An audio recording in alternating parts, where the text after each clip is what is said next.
আসসালামু আলাইকুম। আমরা যারা দেশের বাইরে থাকি আমাদের জন্য চিকেন তো একদম পান্তা ভাতের মতো। আর সবসময় কিন্তু চিকেন খেতে ভালো লাগে না।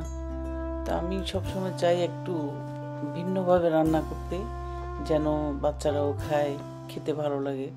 তা আজকে আমি একটা চিকেন ভুনা করছি। আমরা আজকে সকালে পরোটা দিয়ে খাবো। এই যে আমি পরোটা করছি, পরোটাও আমার ঘরে বানানো। আর চিকেনটা অনেক টেস্ট হয়েছে। আমি একদম পুরো রেসিপিটা দেখিয়ে দিব। আর কোনো যে চিকেনের গন্ধ বা চিকেন মজা লাগতেছে না ওইরকম না, আর একদম তেল দিয়ে যে ভরাই ফেলছি সেটাও না, খুব মজা হয়েছে। আশা করছি ভিডিওটা ভালো লাগবে। আমি একদম সিম্পল ওয়েতে রান্না করছি। এই যে আমি দেখিয়ে দিচ্ছি। প্রথমে আমি একটা প্যানে দিয়ে দিলাম কিছু তেল, আর দিয়ে দিয়েছি একটা বড় পেঁয়াজ। পেঁয়াজটাকে আমি একদম ভালো করে ভেজে নিব। একদম পুরো ব্রাউন করব না, মোটামুটি একটু কালার আসবে আর সফট হলেই হয়ে যাবে। তারপর এখন এখানে আমি দিয়ে দিব স্পাইস।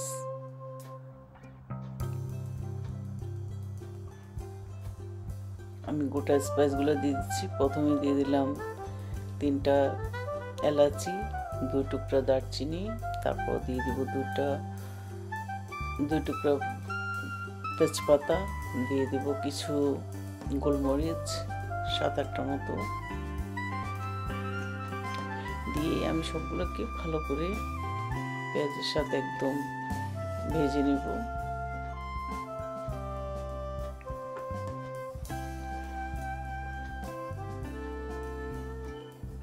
যখন ভালো করে একদম ভাজা হয়ে যাবে, তারপর আমি এখন দিয়ে দিব এখানে বাকি স্পাইসগুলো। এখন দিয়ে দিচ্ছি আমি আদা রসুনের পেস্ট। আমি 2 চামচ আদার পেস্ট দিয়ে দিলাম, আর দিয়ে দিব 2 চামচ রসুনের পেস্ট।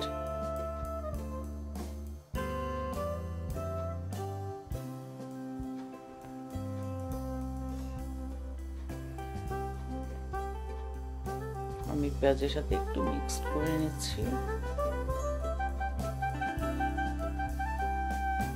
তারপর এখন দিয়ে দিব লাল মরিচের গুঁড়া 1 চামচ, 1 চামচ হলুদের গুঁড়োও দিয়ে দিলাম। তারপর এখন দিয়ে দিব আমি 1 চামচ ধনিয়ার গুঁড়া। তারপর জিরের গুঁড়া দিয়ে দিব আমি একটু বেশি দিব, কারণ 1.5 চামচ দিব এখানে।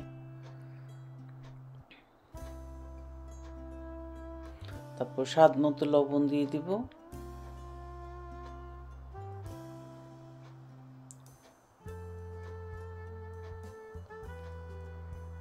লবণ দিয়ে এখন আমি মশলাটাকে ভালো করে একটু কষাই নেব।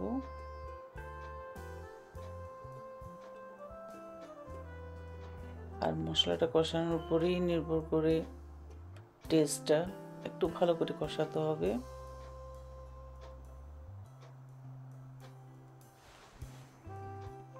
আমি একটু পানি দিয়েও ভালো করে 2 বা 3 বার পানি দিয়ে আমি কষাই নিব। তারপর এখন দিয়ে দিচ্ছি আমি দই। আমি দিয়ে দিলাম এখানে 3 টেবিল চামচ।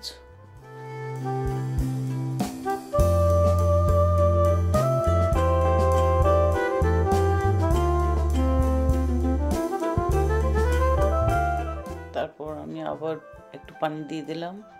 পানি দিয়ে এখন আমি আরেকটু ভালো করে কষাই নেব।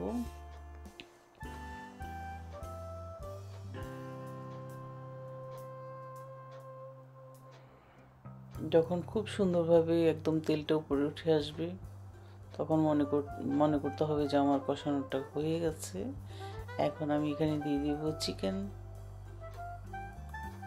আর চিকেনটাকে আমি আগেই ভালো করে ধুয়ে নিয়েছি। আর আমি চিকেনকে একটু জাস্ট হলুদ, সামান্য একটু মরিচ আর লবণ, তারপর একটু ধনিয়ার গুঁড়া, এগুলো দিয়ে আমি আগেই 1 ঘন্টা আগে মাখায় রাখছিলাম। এখন আমি এখানে আমার কষানোটা খুব ভালোভাবে হয়ে গেছে। এখন দিয়ে দিলাম আমি চিকেনটা। আর চিকেনটাকে কিন্তু আজকে আমি ছোট ছোট করে কেটে নিছি। কারণ পরোটা রুটির জন্য কিন্তু একটু চিকেন ছোট ছোট করে কাটলেই ভালো লাগে। তারপর এখন আমি ভালো করে চিকেনটাকে কষাই নিব। আর চিকেন থেকে যে পানিটা বের হবে ওই পানির মধ্যে কিন্তু আমি চিকেনটা রান্না করব। আমি চিকেনে কোনো এক্সট্রা এখানে পানি ইউজ করব না। এই যে দেখেন কয়েক মিনিট পরে মোটামুটি একটু পানি বের হয়ে গেছে অলরেডি।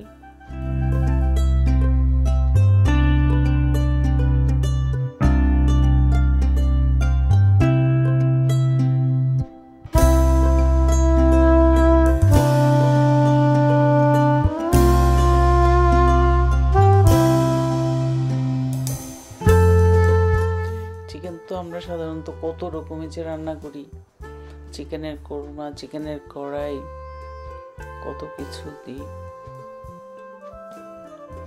আমি দিয়ে দিচ্ছি সয়া সস, এখানে 1 টেবিল চামচের মতো সয়া সস দিয়ে দিলাম। তারপর একটু টমেটো কেচাপও দিয়ে দিব।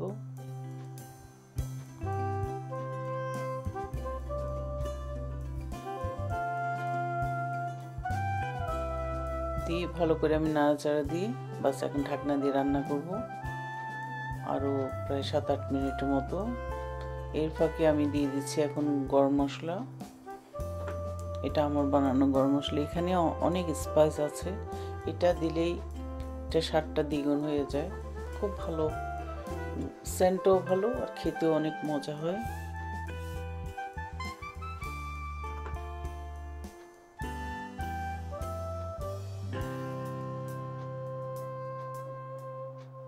বাস এখন আমি ঢাকনা দিয়ে রান্না করব, একদম মাখা মাখা হয়ে যাবে আমার।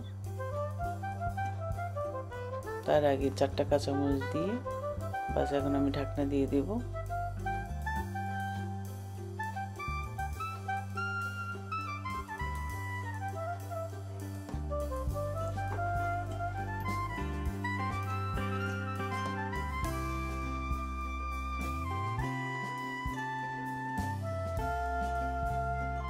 আর আমি টেস্ট দেখছি, আমার লবণ সবকিছু ঠিক আছে আর খুবই মজা হয়েছে। আর কালারটা এত সুন্দর হয়েছে। এখন আমি দিয়ে দিচ্ছি কিছু ধনিয়া পাতা। ধনিয়া পাতা আমি এখানে প্রথমে একটু দিয়ে দিচ্ছি, পরে আর একটু দিয়ে দিব।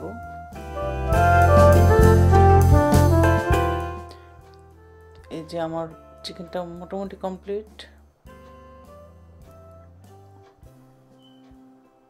এখন আমি আর একটু ধনিয়া পাতা দিয়ে চুলাটা অফ করে দেব।